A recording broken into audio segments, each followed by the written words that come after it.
त्यावेळेस लाडक्या बहिणीनं त्यांना इतकं सारखं लाडक्या बहिणीच्या बद्दल बोलत होते की अजून लाडकी बहीण यांच्या मनामध्ये अशी ठाण मांडून बसलेली आहे. आता ती लाडकी बहीण आमची आहे, त्याच्यामुळे तुम्ही दोडके झाला आणि तिकडे बसला. त्यामध्ये समोरच्या बाकावरून कठोर उपाययोजना करा, लोकांना खुश करण्यासाठी आश्वासन देऊ नका. अध्यक्ष महोदय, आम्ही बघितलं ते गांडूळ असतं ना, गांडूळ ते इकडनं चालतं का तिकडनं चालतं कळतच नाही, ते दोन्ही बाजूनी चालतं असं सगळ्यांना वाटत असतं. तसं काही जण सन्माननीय सदस्य दोन्ही बाजूनी बोलतात. अध्यक्ष महोदय, लाडक्या बहिणीच्या विषयी आम्हाला जी आपुलकी आहे, आदर आहे, याची आम्हाला जशी जाणीव तशी आमच्या लाडक्या बहिणींना पण जाणीव. अध्यक्ष महोदय, काहींनी एका गोष्टीची समज झालं पाहिजे, विशेषतः आमचे पटोले साहेब यांनी, आईनंतर जर सर्वात कोणी त्याग करत असेल तर ती बहीण असते. हे तर खरं. बापाचं पण प्रेम जास्तीत जास्त मुलीवर असतं पोरापेक्षा, आणि त्यामुळं भावावर तिची खूप माया असते. भाऊ कठीण परिस्थितीत असेल तर तिला त्याच्या काळजी असते, आणि त्यामुळे ती कधी त्याच्या भावाला अडचणीत आणण्याची मागणी करत नाही. आता एकंदरीत आम्ही जे बजेटमध्ये सांगितलेलं आहे, काय झालं, हे 5 वर्ष वडेट्टीवार साहेब, जाहीरनामा किती पुढच्या 5 वर्षाचा असतो ना, 5 वर्षाच्या करता आम्हाला 5 वर्षाकरता निवडून दिले. आम्ही हे देणार आहे. आम्ही कधीच कुणी नाही म्हणलं नाही, मुख्यमंत्री नाही म्हणले नाही, एकनाथ नाही म्हणले नाही, आदिती नाही म्हणले नाही. तुम्ही तर कोर्टात गेला होता, काहीतरी म्हणले ते बंद करा. काही जण म्हणले चुनावी जुमला आहे. अहो, चुनावी जुमला असताना काल होळीला 3000 रुपये दिले, ही गोष्ट लक्षात ठेवा. आणि मी सभागृहाला एक गोष्ट सांगू इच्छितो की एकंदरीत ही योजना आणत असताना अध्यक्ष महोदय 2 GR आहेत. पहिला GR निघाला होता, नंतर आम्ही ते 60चं 65 केलं आणि दुसरा GR काढला. त्या संदर्भामध्ये हे सरकार गरीब घटकाच्या करता आहे.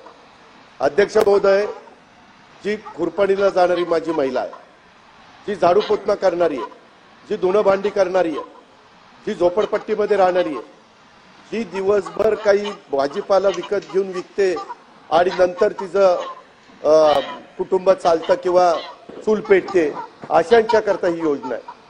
त्या संदर्भामध्ये आमच्या घाई गडबडीत काही भगिनी ज्यांची आर्थिक परिस्थिती चांगली आहे अशा काही लिस्टमध्ये आल्या.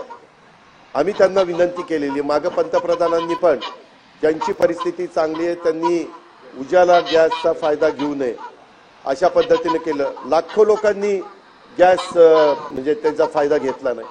अध्यक्ष महोदय, त्या प्रकारे कधी काही ठिकाणी थोडंसं झालेलं आहे. त्यामध्ये दिलेले पैसे कुणालाही परत घ्यायचे नाहीत. आम्ही कुठल्याही महिलेचे पैसे, भगिनीचे पैसे परत घेणार नाही. ही योजना चालू ठेवणार आहे. या योजनेला जो निधी लागणार आहे तो त्या ठिकाणी देणार आहे. परंतु ही योजना गरीब घटकातल्या महिलांच्या करता आहे. हे पण मी या उत्तराच्या निमित्तानं सभागृहाच्या मार्फत सर्वांना त्या ठिकाणी सांगू इच्छितो. कधी योजना येते, परंतु त्याच्यामध्ये काही गोष्ट लक्षात आल्यानंतर काही आपण दुरुस्ती करतो. आम्ही दुरुस्त करणार आहे, त्याच्यामध्ये बंद करणार नाही.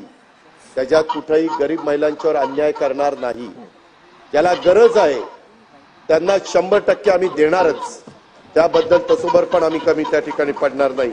आणि या योजनेच्या काठी पुरेसा निधी निश्चितपणे आम्ही देणार आहोत.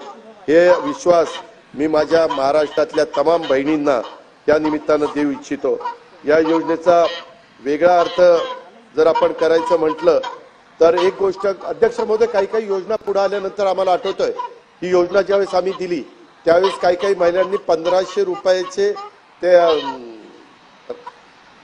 रक्षाबंधन राखीचं मटेरियल आणलं म्हणजे, आणि त्याच्या पक्क्या राख्या तयार केल्या आणि त्याच्यातनं काहींनी पैसे कमवले. त्या महिला आपण देवेंद्रजी जायचं त्यावेळेस भेटायच्या की आम्हाला 1500चे मला 20,000 रुपये झाले, माझे 18,000 रुपये झाले. त्या पद्धतीनं अर्थमंत्री म्हणून मी अरे थांबा ना जरा, ऐका ना. झाला ताई, तेच सांगतोय त्यांना. अर्थमंत्री म्हणून मी जेव्हा या योजनेकडे बघतो, यामधून राज्याच्या अर्थव्यवस्थेला भविष्यात काय मिळणार आहे याचा पण विचार मुख्यमंत्री आणि आम्ही सगळेजण करतोय. त्याच्यामध्ये 1500 रुपये थेट रोख रक्कम भगिनीला मिळते. महिला सक्षमीकरणाचं एक मोठं पाऊल आहे. परवाच विधान परिषदेमध्ये आमचे गटनेते प्रवीण दरेकरांनी एक घोषणा केली. लाडकी बहीण योजनेचं अकाउंट उघडणाऱ्या बहिणींना मुंबई बँक 10 ते 25 हजार रुपयाचं कर्ज देणार आहे आणि त्याला 1,500चा हप्ता, आपला जो हप्ता आधी ती त्यांना जाणार आहे तो त्यांनी त्या बँकेत भरायचा आणि त्यांना त्यांच्याप्रमाणे कुणाला 10,000 कुणाला 25,000.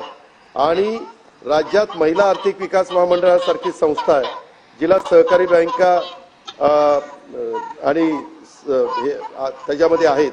मी आपल्या सर्वांना एक नम्रतापूर्वक आव्हान करू इच्छितो की ज्या महिला छोटा मोठा व्यवसाय सुरू करायचा आहे त्यांच्यासारखी लाडकी बहीण योजनेत जोडून कर्ज योजना तुम्ही काढा. म्हणजे ही योजना केवळ मदतीची राहणार नाही, त्यामधून महिलांचं सक्षमीकरण करण्याच्या बाबतीत आणखी एक पाऊल त्या ठिकाणी पुढे टाकलं जाईल. आणि माझ्या माहितीप्रमाणे नागपूरला, विदर्भात तशा पद्धतीनं नागपूरलाच केलं गेलेलं आहे. कारण हा थोडका पैसा नाही. अध्यक्ष महोदय, 45,000 कोटी रुपये आज महिलांच्या हातामध्ये जातात 12 महिन्यामध्ये. आज तो पैसा कुठल्या तरी छोट्या मोठ्या दुकानात जातो, काही ना काही महिलांच्या हातामध्ये पैसा राहतो, टिकून राहतो, खर्च होत नाही आणि ते बरोबर बचत करतात. कारण हा थोडका पैसा नाहीये. या माध्यमातून आमचं हेच धोरण आहे की बहीण सक्षम होईल, तिच्या कुटुंबाला हातभार लागेल आणि पैसा राज्याच्या अर्थव्यवस्थेत येऊन अर्थव्यवस्थेला देखील छोटं मोठं त्या ठिकाणी योगदान मिळेल. हे पण मी अध्यक्ष महोदय सांगू इच्छितो. महसूल तुटीच्या बद्दल नमस्कार, मी प्रियंका नागने. आपल्या मराठी चॅनलवरती तुमचं सर्वांचं स्वागत आहे. लाडकी बहीण योजना, आता सर्वात मोठी बातमी आलेली आहे. अजितदादा पवारांनी खूप मोठी बातमी दिलेली आहे विधानसभेत.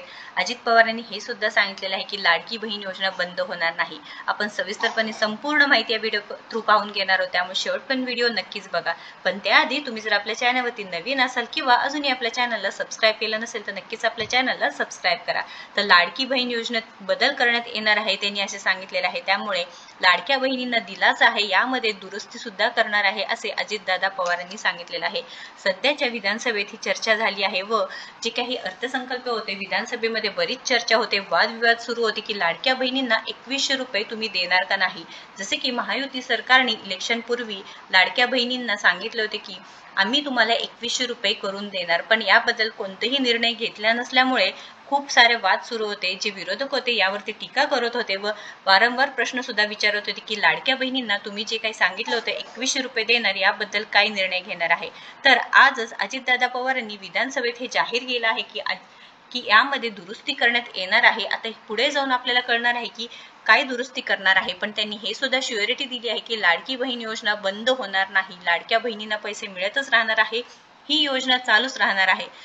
तर लाडक्या बहिणींना खूप मोठी खुश खबर आहे. अशाच महत्त्वपूर्ण माहितीसाठी नक्कीच आपल्या चॅनलला सबस्क्राईब करा व वारंवार तुम्हाला अपडेट सुद्धा देण्यात येणार आहे, त्यामुळे नक्कीच आपल्या चॅनलला सबस्क्राईब करा.